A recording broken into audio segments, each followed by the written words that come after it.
أعوذ بالله من الشيطان الرجيم. بسم الله الرحمن الرحيم.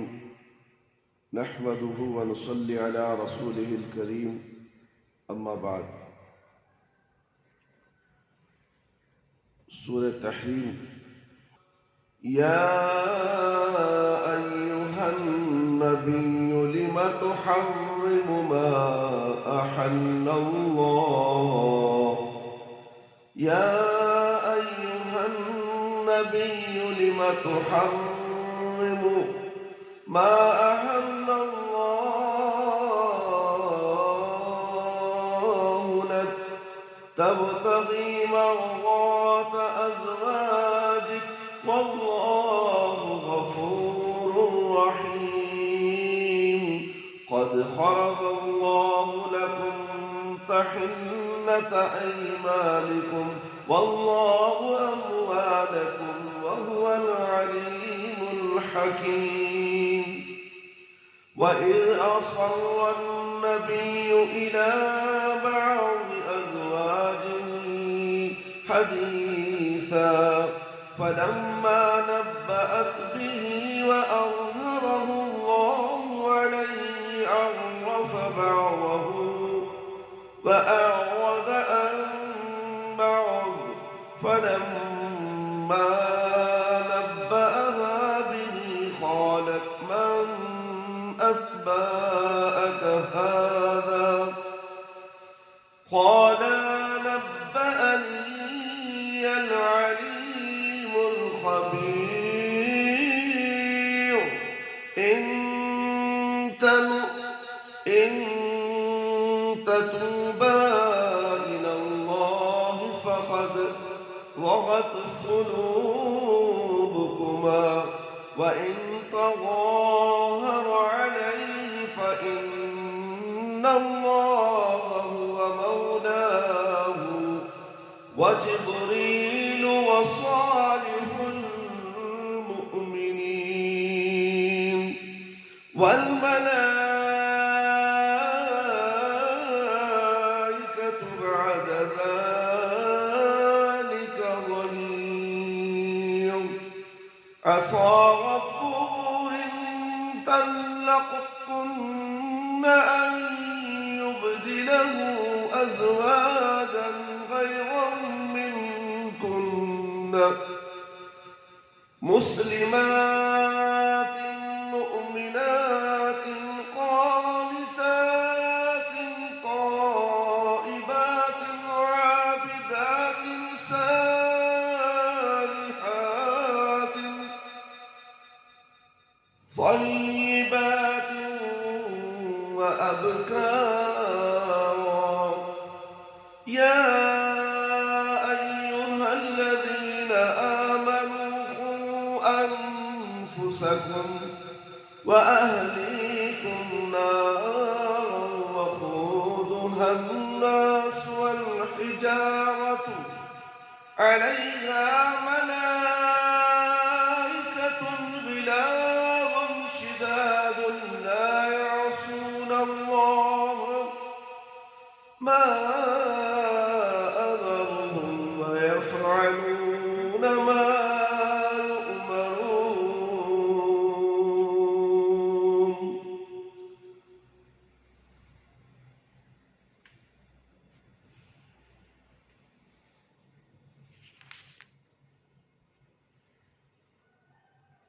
اے نبی صلی اللہ علیہ وسلم، آپ اس چیز کو کیوں حرام بناتے ہیں جسے اللہ نے آپ کے لیے حلال کیا ہے. آپ اپنی بیویوں کی خوشی چاہتے ہیں اور اللہ بڑا معاف کرنے والا ہے، نہایت مہربان ہے. مومنوں، اللہ تعالیٰ نے تمہارے لیے تمہاری قسموں کا کفارہ ادا کرنے کی اجازت دے دی ہے اور اللہ تمہارا آقا اور مالک ہے اور وہ سب کچھ جاننے والا بڑی حکمتوں والا ہے.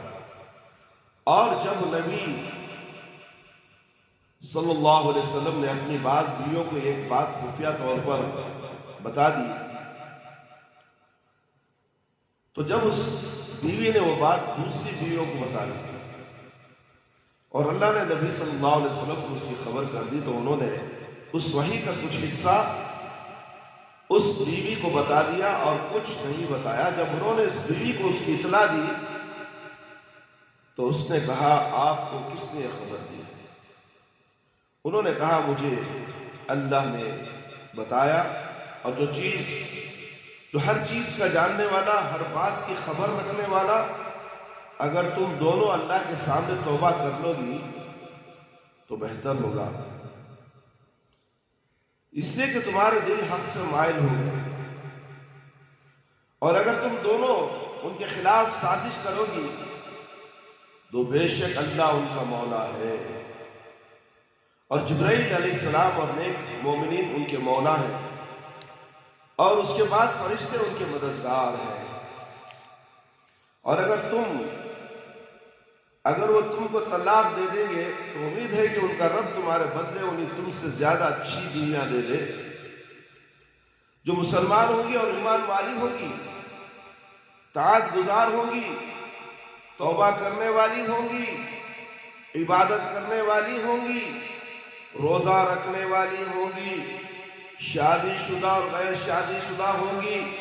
اے ایمان والو، اپنے آپ کو اور اپنے اہل و عیال کو اس آگ سے بچاؤ جس کا ایندھن آدمی اور پتھر ہوں گے، اس پر ایسے فرشتے متعین ہیں جو سخت دل اور بے رحم ہیں۔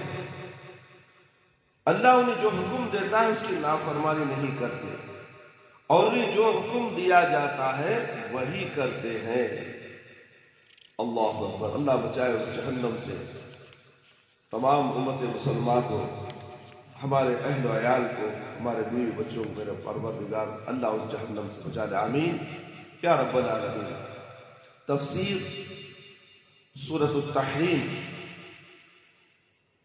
پہلی آیت میں نبی کریم صلی اللہ علیہ وسلم کو خطاب کر کے کہا گیا لما تحرم ما احل اللہ لک، یہیں سے اس سورت کا نام ماخوذ ہے۔ قرطبی نے لکھا ہے کہ ایک دوسرا نام سورۃ النبی بھی ہے، پہلا نام تحریم، دوسرا نام سورۃ النبی بھی ہے۔ زمان نزول قرطبی کہتے ہیں کہ سب کے نزدیک سورت مدنی ہے۔ نحاس اور ابن مردویہ نے ابن عباس رضی اللہ عنہما سے روایت کی ہے کہ سورۃ التحریم مدینے میں نازل ہوئی تھی۔ آیت نمبر 1، اس آیت کریمہ میں شان نزول میں دو قسم کی حدیثیں آئی ہیں۔ ایک حدیث انس بن مالک رضی اللہ عنہ سے مروی ہے کہ نبی کریم صلی اللہ علیہ وسلم نے حفصہ رضی اللہ عنہا کی باری کے دن ان کے گھر میں اپنی لونڈی ماریہ خبطیہ سے مباشرت کر لی۔ اس وقت حفصہ اپنے میکے چلے گئی تھی۔ واپس آنے کے بعد جب انہیں اس کا اندازہ ہوا تو انہوں نے نبی کریم صلی اللہ علیہ وسلم سے کہا کہ یا رسول اللہ صلی اللہ علیہ وسلم، آپ نے میری باری کے دن میرے گھر میں وہ کام کیا ہے جو کسی دوسری بیوی کے ساتھ آپ نے کبھی نہیں کیا۔ تو آپ صلی اللہ علیہ وسلم نے کیا کہا، کیا تم یہ پسند نہیں کرو گی کہ میں اب کبھی اس کے قریب نہ جاؤں؟ حفصہ رضی اللہ عنہا نے کہا ہاں، تو آپ نے ماریہ کو اپنے اوپر حرام کر لیا، اور کہا کہ یہ بات کسی کو نہ بتانا، لیکن حفصہ رضی اللہ عنہا نے عائشہ رضی اللہ تعالیٰ عنہ کو بتا دیا۔ تو اللہ تعالیٰ نے آپ صلی اللہ علیہ وسلم کو اس کی خبر دی اور یہ آیت نازل فرمائی۔ دوسرا واقعہ شہد پینے کا ہے۔ بخاری اور مسلم کی عائشہ رضی اللہ عنہا سے مروی ایک روایت میں کہ آپ صلی اللہ علیہ وسلم زینب بنت حجش کے پاس دیر تک رہتے اور شہد پیتے تھے۔ اس لیے عائشہ رضی اللہ عنہا اور حفصہ رضی اللہ عنہما نے آپس میں طے کیا کہ ہم دونوں میں سے جس کے پاس رسول اللہ صلی اللہ علیہ وسلم پہلے آئے، آپ سے کہیں کہ آپ کے منہ سے مغافیر کی بو آ رہی ہے، کیا آپ نے مغافیر کھایا ہے؟ چنانچہ ایسا ہی ہوا، جب آپ ان دونوں میں سے ایک کے پاس گئے تو انہوں نے ویسا ہی کہا، تو آپ صلی اللہ علیہ وسلم نے کہا کہ نہیں، میں نے زینب بنت حجش کے پاس شہد پیا ہے، اب میں کبھی نہیں پیوں گا۔ میں نے قسم کھا لی اور تم کسی کو یہ بات نہ بتانا۔ تو آیت نازل فرمائی۔ عائشہ رضی اللہ عنہما ہی سے مروی ہے کہ دوسری روایت میں کہ آپ صلی اللہ علیہ وسلم نے حفصہ رضی اللہ عنہما کے پاس شہد پیا اور ان کے پاس ٹھہرے رہے، تو عائشہ رضی اللہ تعالیٰ عنہ نے سودا اور صفیہ رضی اللہ عنہ کے ساتھ مل کر آپ صلی اللہ علیہ وسلم سے مغافر پینے والی بات کی تھی۔ تو مغافر ایک میٹھا گوند ہوتا ہے جو عرفت نامی درخت سے ٹپکتا ہے اور وہ بدبودار ہوتا ہے۔ شہد میں بدبو نہیں ہوتی، مگر اس کو بدبودار کے نام سے منسوب کیا گیا تھا۔ امام شوکانی لکھتے ہیں کہ دونوں ہی واقعات صحیح ہیں، اس لیے ممکن ہے کہ آیت دونوں ہی واقعات کے بعد نازل ہوئی ہو۔ دونوں ہی واقعات میں آتا ہے کہ آپ صلی اللہ علیہ وسلم نے واقعے کے بارے میں اپنی بعض بیویوں سے بات کی اور کہا کہ وہ کسی دوسرے کو نہ بتائے۔ آیت کریمہ میں نبی کریم صلی اللہ علیہ وسلم اور مسلمانوں کو تعلیم دی گئی ہے کہ اللہ تعالیٰ نے جس چیز کو حلال بنایا ہے کسی کو حق نہیں پہنچتا کہ اسے کسی کی مرضی کے خاطر اپنے اوپر حرام کر دے۔ آیت میں اس بات کی بھی صراحت کر دی گئی کہ اللہ تعالیٰ نے اپنے رسول صلی اللہ علیہ وسلم کی اس لغزش کو درگزر فرما دیا، ان پر رحم فرمایا اور مسلمانوں کے لیے ایک شرعی حکم نازل کیا کہ اگر کوئی شخص کسی بات پر قسم کھا لے تو اس کا کفارہ کیا ہے، جس کی تفصیل سورۃ المائدہ آیت نمبر 80 پڑھنے میں آئی ہے۔ فَكَفَّرَتْهُ إِطْعَامُ عَشْرَةَ مَسَاكِينَ مِنْ أَوْسَطِ مَا تُطْعِمُونَ أَهْلِكُمْ وَأَكْسِيتُهُمْ أو تحرير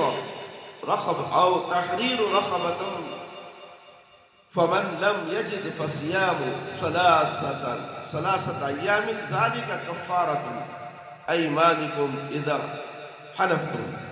اس کا کفارہ 10 محتاجوں کو کھانا دینا ہے، اور اوسط درجے کا جو تم اپنے گھروں میں گھر والوں کو کھلاتے ہو، یا ان کا کپڑا دینا، یا غلام یا لونڈی آزاد کرنا، اور جس کے پاس مقدور نہ ہو وہ 3 دن کے روزے رکھے۔ یہ تمہاری قسموں کا کفارہ ہے جبکہ تم قسم کھا لو۔ اس لیے جو شخص کسی حلال چیز کو اپنے اوپر حرام کر لے گا، چاہے وہ کھانے پینے کی چیز ہو یا کوئی لونڈی ہو، یا کسی کام کے کرنے یا نہ کرنے کی قسم کھا لے گا، پھر قسم توڑنا چاہے گا تو اس پر مذکورہ کفارہ واجب ہوگا۔ اس آیت کے آخر میں اللہ تعالیٰ نے فرمایا کہ وہ تمہارا مولا ہے، دینی اور دنیاوی امور میں تمہاری عمدہ تربیت کرنی چاہتا ہے۔ اللہ خود چاہتا ہے کہ تمہاری تربیت کرے، اللہ اکبر، اور تمہیں بری باتوں سے دور رکھنا چاہتا ہے۔ اسی لیے اس نے قسم کا کفارہ ادا کروانا واجب قرار دیا تاکہ تم اس سے بری الزما ہو جاؤ۔ اللہ بڑا جاننے والا اور بڑی حکمتوں والا، اس لیے اس نے ایسے احکام واجب کیے ہیں جو تمہارے حالات کے مناسب اور تمہارے لیے مفید ہے۔ بہت سے مفسرین کا خیال ہے کہ یہاں بعض زوجات نبی سے مراد حفصہ رضی اللہ عنہما ہے۔ حفصہ رضی اللہ عنہا ہے، اور حدیثاً سے مراد یہ خبطیہ رضی اللہ عنہا یا شہد کو اپنے اوپر حرام کر لینا۔ نبی کریم صلی اللہ علیہ وسلم نے حفصہ رضی اللہ عنہا سے کہا تھا کہ تحریم ماریہ یا تحریم شہد کی جو بات میں نے تم سے بتائی ہے وہ کسی اور کو نہ بتانا، لیکن انہوں نے یہ بات عائشہ رضی اللہ عنہا سے کہہ دی، اور اللہ تعالیٰ نے اپنے نبی کو خبر دے دی کہ آپ کا راز نہ رہا۔ حفصہ رضی اللہ عنہا نے عائشہ رضی اللہ تعالیٰ عنہ کو بتایا ہے تو رسول اللہ صلی اللہ علیہ وسلم نے حفصہ رضی اللہ تعالیٰ عنہ کو کچھ بات بتائی اور کچھ ان کا خیال کر کے نہیں بتایا۔ حفصہ رضی اللہ عنہ نے آپ سے پوچھا کہ آپ کو کس نے خبر دی ہے کہ میں نے عائشہ رضی اللہ تعالیٰ عنہ کو بات بتا دی ہے؟ تو آپ صلی اللہ علیہ وسلم نے فرمایا کہ مجھے اس کی خبر اس علیم و خبیر نے دی ہے جس سے کوئی بات پوشیدہ نہیں ہے۔ اب اس حدیث سے ہمیں یہ پتا چل رہا ہے کہ غیب کا علم اللہ کے نبی صلی اللہ علیہ وسلم کو نہیں ہے. اگر یہ ہوتا تو پیٹھ پیچھے جو باتیں ہوتی تھی ان کو اس کا علم ہو جاتا. مگر ایک فرقہ ایسا ہے کہ اللہ کے نبی صلی اللہ علیہ وسلم کو غیب کا علم ہے بتا رہا ہے. کتنا جھوٹ اللہ کے نبی صلی اللہ علیہ وسلم پر باندھا جا رہا ہے کہ اللہ نے خبر دی ہے، مجھے اللہ نے خبر دی ہے، وہ علیم و خبیر ہے، اس نے مجھے پوشیدہ بات بتائی ہے. اس آیت کریمہ میں اللہ تعالیٰ نے اپنے نبی کی خاطر ناراضگی کا اظہار کیا ہے کہ حفصہ رضی اللہ عنہ نے آپ کا راز عائشہ رضی اللہ عنہ کو کیوں بتا دیا؟ ان دونوں نے ایسا کام کیوں کیا جس سے آپ کا سکون درہم برہم ہو گیا؟ یہ تو ایسا گناہ ہے جس سے توبہ کرنا ضروری ہے. اللہ اکبر. پیٹھ پیچھے کسی کو کسی کی بات راز ہے، شوہر کی ہر بات بیوی کے سینے میں دفن ہے، وہ کسی کو نہ بتائے. اگر بتا دی تو توبہ لازم ہے، اس میں توبہ کرنا ضروری ہے. آج کل گھروں میں کیا کیا ہوتا ہے، شوہر کے پیچھے کتنے شکایتیں شکوے. اللہ اکبر. اللہ بچائے اپنی گھر کی عورتوں کو کہ وہ شکوے شکایت سے بچ جائے، پیٹھ پیچھے شوہر کے خلاف کبھی بھی سازش نہ کرے. اور کوئی بھی غیب کی بات اللہ تعالیٰ ہر طرح سے جانتے ہیں کہ تم نے کسی کو شوہر کے خلاف کیا کیا کہا ہے. کل قیامت کے دن پکڑ ہوگی. دنیا میں تو اللہ تعالیٰ معلوم کرانا چاہے تو کسی نہ کسی طریقے سے معلوم کرا دے گا، اور وہ شوہر بے چین ہو جائے گا کہ میرے خلاف ایسی باتیں ہو رہی ہیں. کتنی تکلیف ہوگی اس شوہر کو جو تمہارے نان نفقے کا ذمہ دار ہے، کھانا پانی رہنے کے گھر اور پہننے کے لیے کپڑا میسر کرتا ہے. تھوڑی سی کمی ہو گئی تم نے شکایت شروع کر دی. اللہ اکبر. ایسی عورتوں کو اللہ کے نبی صلی اللہ علیہ وسلم نے جہنم میں زیادہ دیکھا ہے. اور پوچھا گیا کہ یہ کون عورتیں ہیں؟ یہ شوہر کی ناشکری کرنے والی عورتیں ہیں. کیا کیا تم نے؟ اس لیے اللہ تعالیٰ نے ان کو جہنم میں جھونک دیا ہے، اور ان کی آگ کھوپڑیوں میں سے نکل رہی ہے، یہ چلا رہی ہے، چیخ رہی ہے. اس لیے اے میری پیاری ماں اور بہنوں، اللہ سے ڈرو، شوہروں کی نافرمانی مت کرو، شکوہ شکایت نہ کرو، پیٹھ پیچھے کوئی سازش مت کرو، پیٹھ پیچھے کوئی غیبت نہ کرو. اللہ سے ڈرو اور شوہر کی اطاعت و فرما برداری میں اپنی زندگی گزارو. اللہ تعالیٰ نے دونوں کو خطاب کر کے فرمایا کہ تم دونوں نے رسول اللہ صلی اللہ علیہ وسلم کا وہ ادب و احترام نہیں کیا جو ان کا حق ہے. تم اپنے اس گناہ سے توبہ کرنا چاہیے تاکہ اللہ تعالیٰ تمہاری توبہ قبول کر لے. اور اگر تم دونوں کسی ایسی بات پر اتفاق کرو گی جو نبی کریم صلی اللہ علیہ وسلم کو تکلیف کا باعث ہو، نبی کریم صلی اللہ علیہ وسلم کو تکلیف کا باعث ہو، تو جان لو کہ نبی کا مولا اللہ ہے. نبی کا مولا اللہ ہے. مولا کے معنی اللہ کو کہا جاتا ہے. لوگ اپنے ساتھ مولانا لگا لیتے ہیں، یہ بھی غلط ہے میرے بھائی میرے دوست. اور بولیں گے تو بہت سی ایسی ویسی باتیں کر کے اس کی تشریح کرنے لگ جاتے ہیں. اور جبرائیل علیہ السلام ہے اور نیک اہل ایمان ہے، اور ان سب کے بعد فرشتے آپ کی مدد کے لیے ہر وقت تیار ہے. اس لیے کوئی ان کا بال بیکار نہیں کر سکتا. تم دونوں تو بھلا عورتیں ہو. اللہ رب العالمین جبرائیل علیہ السلام اور فرشتوں کے مقابلے میں تمہاری کیا حیثیت ہو سکتی؟ مفسرین لکھتے ہیں کہ اس آیت میں نبی کریم صلی اللہ علیہ وسلم کے عظیم ترین شرف اور عزت کا بیان ہے، اور آپ کی مذکورہ دونوں بیویوں کے لیے تنبیہ اور دھمکی ہے. اس آیت کریمہ میں حفصہ رضی اللہ عنہ، عائشہ رضی اللہ عنہ اور دیگر امہات المومنین کو مزید دھمکی دی گئی ہے، اور انہیں ڈرایا گیا ہے کہ اگر تم میرے نبی صلی اللہ علیہ وسلم کو اذیت پہنچاؤ گی تو ممکن ہے تم سب کو طلاق دے دیں، اور ان کا رب تمہارے بدلے انہیں تم سے اچھی بیویاں عطا کرے. لیکن اللہ تعالیٰ نے ان پر کرم کیا، اور اس آیت کے نازل ہونے کے بعد تمام امہات المومنین نے آپ صلی اللہ علیہ وسلم کو راضی کیا، آپ کا غائب درجہ ادب و احترام کیا، بہترین مسلمان عورتیں بن گئیں. کیا ہماری عورتیں بہترین مسلمان ہو گئی؟ شکوہ شکایت چھوڑ کر توبہ استغفار کرتے ہوئے، اللہ سے معافی تلافی کرتے ہوئے اپنی غلطیوں کو اللہ کے دربار میں پیش کر کر توبہ کر لو، استغفار کر لو. کیا ایسی ہماری بیویاں ہیں؟ اگر نہیں ہے تو اپنا جائزہ لو اور فوراً توبہ کر لو. اللہ اکبر. اس آیت کے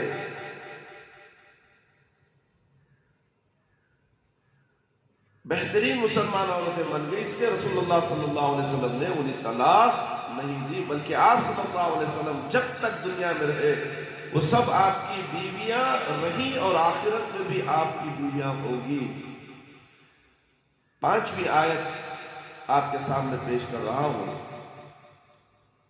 اللہ تعالیٰ نے اہل ایمان کو مخاطب کر کے نصیحت کی ہے کہ وہ اپنے آپ کو اور اپنے خاندان کو، خاندان والوں کو اور اس عظیم اور خطرناک آگ سے بچائے جس کا ایندھن انسان اور پتھر کے وہ بت ہوں گے جن کی دنیا میں بت پرست عبادت کرتے تھے.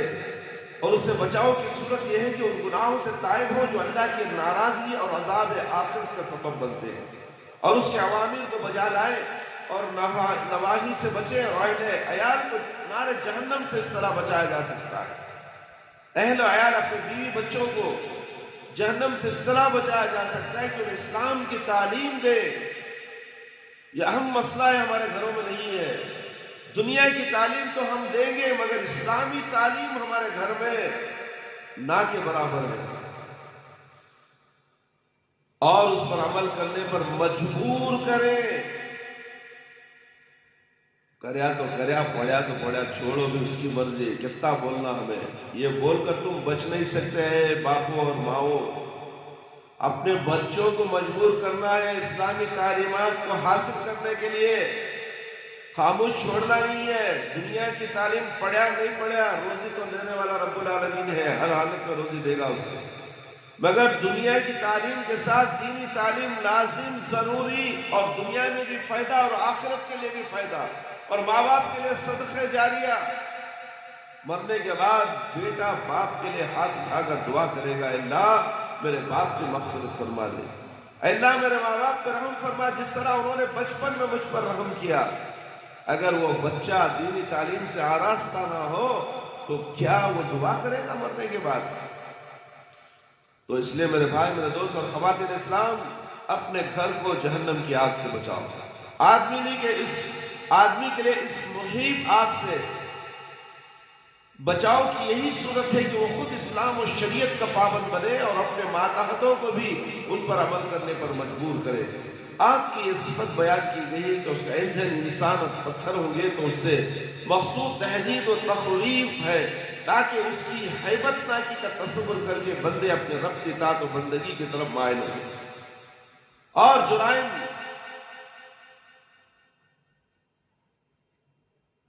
معاصی سے پرہیز کریں، جرائم اور معاصی سے پرہیز کریں، جھوٹ بولنے سے پرہیز کریں. اللہ تعالیٰ نے فرمایا کہ جو فرشتے جہنم کے دروغہ اور پہرودار ہوں گے وہ انتہائی درجے ترش روا اور سخت گیر ہوں گے. ان کی آواز کرخت ہوگی اور ڈراؤنی آواز ہوگی، اور انہیں حکم جو دیا جائے گا اسے کر گزرنے میں ہرگز تاخیر نہیں کریں گے. قیامت کے دن اہل نار کی توبیخ کرتے ہوئے ان سے کہا جائے گا، اے کافرو، اب تمہاری کوئی معذورت قابل قبول نہیں. اے کافرو، تمہاری کوئی معذورت قابل قبول نہیں. معذورت کرنے کا وقت دنیا میں تھا جو گزر گیا اور اب کبھی واپس نہیں آئے گا. یہ تو قیامت کی گھڑی ہے جہاں بندوں کو ان کے اعمال کا بدلہ دیا جائے گا. اور تم نے تو دنیا میں اللہ کا انکار کیا، اس کی آیتوں کی تکذیب کی، اس کی آیتوں کو جھٹلایا. جب قرآن سنتے تھے، آیتیں سنتے تھے، مگر سننے کے بعد اس پر عمل نہیں کرتے تھے اور اس کے رسولوں اور مومنوں کے خلاف جنگ کی. اس لیے تمہارا انجام معلوم ہے. اب بھگتو جو بھگتنا ہے، یا تو جہنم ہے یا تو جنت ہے. دونوں تمہارے آنکھوں کے سامنے موجود ہے. اس لیے اے میرے بھائی، میرے دوست اور خواتین اسلام، اللہ رب العالمین سے ڈریے، اور جتنی بھی باتیں ہم نے سورہ تحریم کی 1 آیت سے 6 آیتیں آپ کے سامنے تلاوت کی اور اس کی بہو تفسیر آپ کے سامنے پیش کی ہے، اس کو سننے کے بعد غور و فکر کرتے ہوئے اپنا جائزہ لے، اپنے گھر والوں کا جائزہ لے، اپنے بچوں کا جائزہ لے، اور پھر اللہ رب العالمین کی اطاعت و فرما برداری میں زندگی گزارے اور اپنے بچوں کو دینی تعلیم سے آراستہ کرے۔ اردو کی تعلیم لازم ہے، ضروری ہے۔ اگر بچہ اردو نہیں پڑھ سکے گا تو دینی تعلیم کا خزانہ جو ہے، علم کا خزانہ جو بھرا ہوا ہے، وہ عربی اور اردو میں پڑا ہوا ہے۔ انگریزی تعلیم پڑھنے والے مختصر ہی دینی تعلیم حاصل کر سکتے ہیں، اس لیے ہمیں چاہیے کہ اپنے بچوں کو اردو کی تعلیم ضرور دے، اردو پڑھنا لکھنا ضرور سکھائے، تاکہ وہ قرآن اور حدیث کا علم حاصل کرے اور اپنے آنے والے نسل تک اس کو قائم رکھے۔ اللہ تعالیٰ سے دعا ہے کہ اللہ تعالیٰ مجھے اور آپ تمام کو اس پر عمل کرنے کی توفیق عطا فرمائے۔ اللہ تعالیٰ ہم سب کو شرک سے بچا لے، بدعت سے بچا لے، صراط مستقیم پر لگا دے۔ اے اللہ ہمیں 5 وقت نمازی بنا دے، وقت پر نماز پڑھنے والا بنا دے، ہماری نمازوں میں خشوع اور خضوع عطا فرما، ہماری جائز دعاؤں کو تو قبول فرما لے۔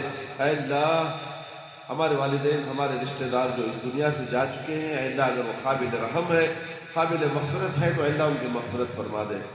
میرے پروردگار، کرونا بیماری سے جو لوگ متاثر ہیں، اے اللہ ان کو شفا کلی شفا عاجلہ عطا فرما۔ اے اللہ جو بھی موذی بیماری انسانوں کو لگنے والی ہے، اے اللہ اس موذی بیماری سے ہر ایک امت مسلمان کے انسانوں کو اس کی حفاظت فرما، اس سے دور فرما۔ اے اللہ جو لوگ موذی بیماری میں مبتلا ہے، اے اللہ ان کو بھی شفا کلی شفا عاجلہ عطا فرما۔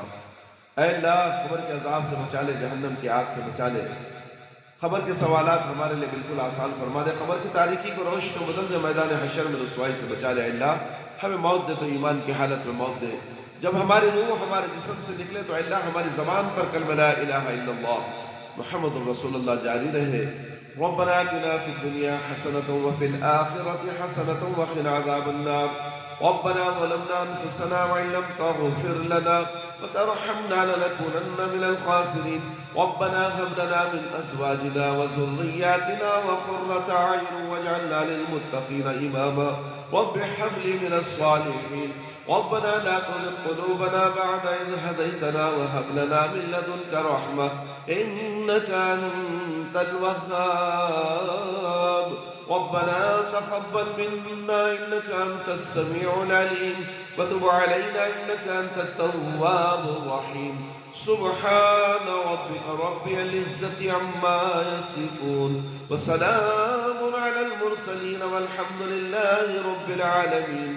يا حي يا قيوم برحمتك أستغيث۔